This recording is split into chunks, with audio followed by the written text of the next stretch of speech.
Aujourd'hui, je vais vous parler des chandeliers japonais, qui est la représentation graphique que j'aime utiliser pour un actif. Vous avez 3 choix possibles, notamment sur la plateforme MetaTrader 4, mais il en existe pléthore puisqu'il y a toutes sortes de représentations graphiques que vous pouvez utiliser pour voir votre actif en question. Par exemple, sur l'euro USD, j'aime utiliser les chandeliers japonais car ils sont beaucoup plus graphiques. Visuellement, ils vous permettent de vraiment savoir ce qu'il se passe entre les acheteurs et les vendeurs. Pour ce qui concerne le HLOC, donc le High Low Open Close, c'est une autre représentation graphique assez proche des chandeliers japonais, mais qui pour moi ne m'attire pas spécialement, donc je préfère toujours utiliser les candlesticks en anglais japonais.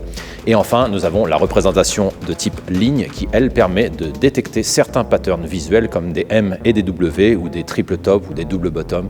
C'est un petit peu plus pratique visuellement, mais encore une fois, quand on a l'expérience, on peut les détecter également avec les chandeliers japonais. C'est pour ça que globalement, je préfère utiliser ce type de chandelier parce que graphiquement, c'est beaucoup plus pratique pour trader.